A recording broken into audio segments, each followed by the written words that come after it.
Big Country Politics on KTAB continues. What do you think, All Victor? right. Welcome back to Big Country Politics. Allan Frizzell is with us. You are in the oil business here in Abilene. Welcome to the show. Thank you. Thank you for having me. Well, tell us how long you've been in the oil business here in the area. Oh, I've been in the oil business in Abilene the entire time since 1972. 1970. So you have seen the ups and downs of the oil business in this area. Definitely, right. Mm-hmm. And I think what's interesting is, and I guess it's like this with everything, but you can really see it right away when it comes to oil prices.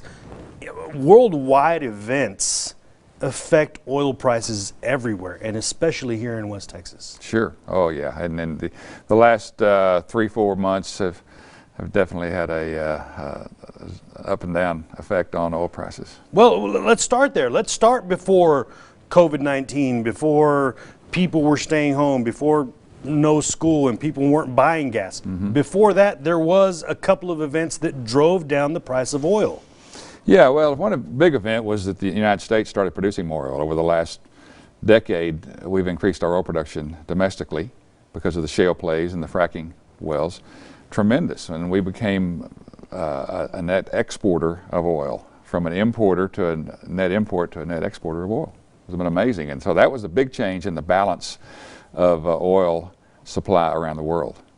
So after that, there is the Iranian situation. We were talking before the commercial break. The Russian situation with Iranians. Talk a little bit about that. That also drove down the price of oil. Well, because the United States has taken over so much of the oil production and the use or supply in the world, Saudi Arabia and Russia were finding that their oil production was not needed around the world as much. And so they were both having to decrease their production, and they did. They have been decreasing their production over the last year. But they finally got tired of doing that, and so they both got into a war and decided to increase their production. And so that put even more oil on the market. So there was more of a surplus of oil on the market when they did that. The United States oil, the increase, and then the Russian and Saudi oil caused too much oil to be out there. And then driving down prices even further.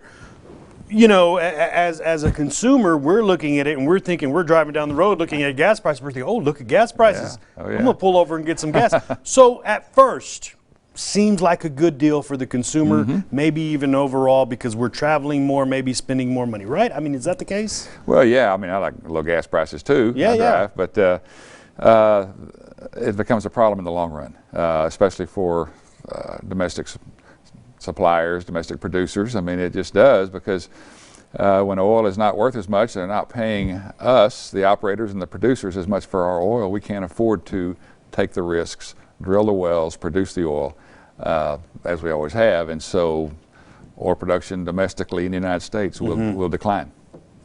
So we've talked about what happened before COVID-19 gets here to the United States. It's here. And just last week, we get a breaking news story. Oil prices dropped below zero. Have you ever seen that? Never. That's never happened. We've had, in my career, 50 years almost, and my dad as well. He was in the business. We were together for 45 of those years. He used to say he'd been through 6 booms and 7 busts in the oil business. He started in 1950. If he was around now, he'd say, well, 7 booms and 8 busts maybe, you know, and always ending with a bust. But never seen it below zero like it was, and that was a function of the market and the way the oil is traded in the United States. There was no more storage for oil. Or the traders that buy the oil were looking at full pipelines, full storage tanks, and there was no place to put the oil in May or in June, and so they didn't want it. They were trying to get rid of the oil that they had made contracts to purchase. And so I remember a bust in my head. You were talking about boom and bust. I lived in Midland. I was with my mom. Everybody was working for an oil company, including my mom, my aunts, my uncles. I still remember the name of the company. It was called Black Gold or something like that, oil company over in Midland. And then all of a sudden the bottom dropped out. Yeah. Everybody lost their jobs. I was really young, but I remember that. I mean, is that kind of what we're? That's what's happening now, and added to what we've already talked about, the oversupply around the world from the United States, Saudi Arabia, Russia, too much oil in the world. Then the coronavirus hit, and we all quit driving. We quit using oil. The airplanes quit flying. You can go out to the airport, as you just reported in your early report. Airplanes parked out there that aren't being used. Yeah, yeah. So the usage of oil has gone down about 20% around the world. The world was using 100 million barrels of oil a day. Wow. And it's down to about 75 or 80 million. So that's a 20% drop. Say that number again. We're using 100 million a day around the world. And the usage now has been 75 to 80 million. So it's been a 20% drop. Well, you know, and I didn't think about it until that breaking news the other day, and I'm thinking, well, man, when was the last time I put gas in my car? It had been a week. Oh yeah. Or even more.